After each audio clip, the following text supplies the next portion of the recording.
The other thing is, point number 3 is understanding the craziness of the real world, all right?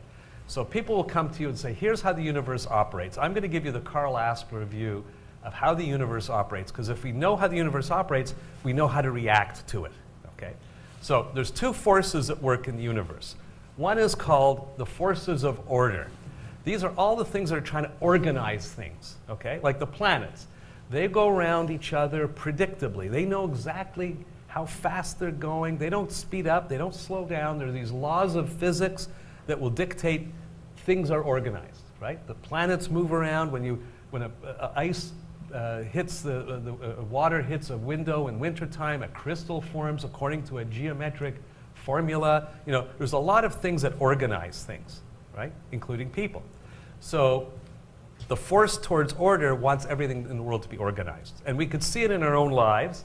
For example, we think life will unfold in a planned way. You know, you plan this, you start it, there's a pattern to everything. Organizations should be like machines. You put something in, it goes through like this, it comes out the other end in perfect form. Things are very predictable. You start at A, you go to B, then you go to C, and so on. That's how a lot of people think the world operates, or should operate. How many people are in that category? Should. Okay, should operate that way. It's, for example, how many people here, and it reflects in our everyday behavior. Everybody here sleeps in a bed, correct? Skill testing question number 1. How many people make their bed or have their beds made before they leave the house in the morning? So about 3/4 of the people, okay? Here's my question. Why? Are you going to have tours later in the day through your bedroom? Oh, look how neat the bed is. Oh, look at those puffy little pillows at the end of the bed and the teddy bear. We do it because it provides us with a sense of order, right? It makes it look good. For the same reason, similar reason, there's the croutons in the Caesar salad. You're making a Caesar salad, you mix in all the ingredients. You're supposed to put the croutons in last, right? And you toss it with the croutons. Now you set the bowl aside. Where are all the croutons 20 minutes later? Why are they at the bottom of the bowl? They're heavy. Good theory. Heavier than everything else, so heavier things go farther. You know why? No, it's not heaviness. Pardon me? Murphy's Law. Murphy's Law, which says what? Croutons will... Well, there's a good theory. All the good stuff goes to the bottom, Murphy's Law. But you know what? I think you're partially right, because croutons all gather at the bottom because croutons want to be with other croutons. They are self-organizing, okay?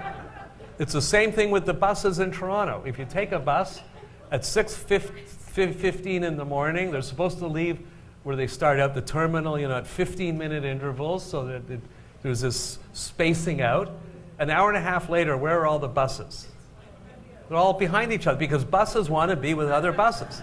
It's an organizing principle. It's why we fold laundry. It gives us some sense of order and control.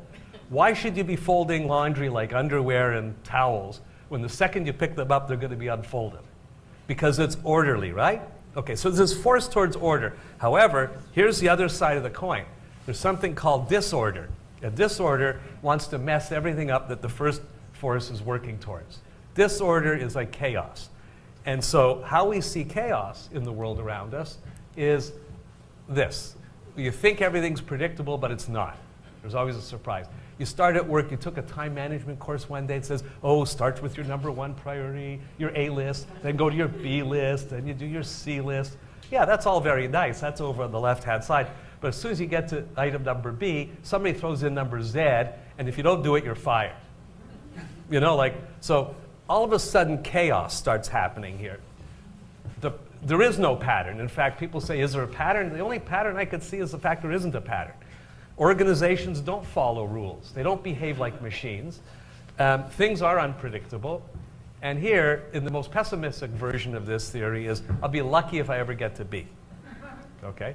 So that's you know, it's like if you've got a teenage kid or had a teenage kid, 14-year-old boy, say, or girl, you've bugged them to clean up their room, okay? which is you wanting this to happen here, you know, order. They clean up the room against great resistance, and what does the room look like 48 hours later? It's back up here, right? So here's the thing. I'm a bit long-winded about this, but what I want to get at is how the world operates is a continuous wrestling match between things that want things to be orderly and planned and organized, and a wrestler that just wants to mess things up. And at any given time, you don't know it's difficult to see who's on top and who's on the bottom. Lesson from this is there's always going to be stuff happening, okay? There's going to be stuff happening, and we need to be prepared for it. I'm not saying ignore this and just give up your job at the Law Society and go to Arizona to sell candles by the side of the road, you know, because nothing is predictable anymore. We do have to work towards things that are predictable, work towards this, but expect that this happens. So when that does happen, it's not like a 2x4 that comes out of nowhere and hits us on the head. It's like, I knew it was going to come sometime, and now, kind of like Muhammad Ali, you know, the boxer, he had this great expression. If I could remember it, somebody here help me. Something like float like a butterfly and sting like a bee, okay? Have some options. So when something happens, you're not this stiff person, oh my God, that shouldn't happen to me, and over you go, okay? Have some flexibility.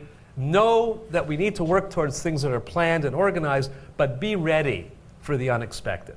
And if we have a mindset that says, you know, I could roll with the punches. There's going to be things that test me in life. There's going to be some uplifts and some downlifts. What I got to do is maximize the stuff up here, minimize the stuff down there, but it's going to happen. So if I'm ready for it and adopting a kind of flexible approach, it won't be so stressful. It's a form of control. Does that make sense? Okay, so that's kind of point 3. And in fact, if you look at the next page, here's some of the myths. Crises are unnatural. They shouldn't happen. How many times you're at work and there's a crisis? There's an emergency. You know, you're steaming. Your teeth are gnashing into powder. And you say, yeah, I know why this crisis. All I do is firefight. You know what? That may be the job. You know? That may be the job. Think of it. This place probably wouldn't even... Think of all the professions out there that are there to manage, prevent, or treat crises. The health profession, the legal profession. Who would need lawyers if everybody got along? You know, lawyers are just fix problems, right? Or to prevent a problem. You can't put your garbage on this side of the property line. You know, all this. You know, if everybody got along, you wouldn't need lawyers. The healthcare, firemen, policemen, social workers, right? Emergency medic, whatever it is, there's probably a third of the occupations on the planet of the Earth are there to deal with mistakes. So crises are going to happen. It's part of the landscape. Or I'll always have time to perfect my approach. There's another myth. Just when you learn the software, what happens? Changes. So we're always going to have one foot in the old technology, another foot in the new technology, and we're going to be like this. Fact of life. Okay? Fact of life. So again, not to say, woe is me, oh, it's going to be terrible. It's because it's fact of life, and I could, you know, I'll survive this, basically. And the third thing is, if I do my job and well, everybody will be receptive to me and my ideas. And I found this expression from the Jewish Talmud. If God was alive, people would throw stones at his windows, you know? Because there's a natural reaction. Not everything people say is going to be received, you know? Like, life is fair. There's another one. Life is fair. You want to make it as fair as possible, but it may not happen all the time.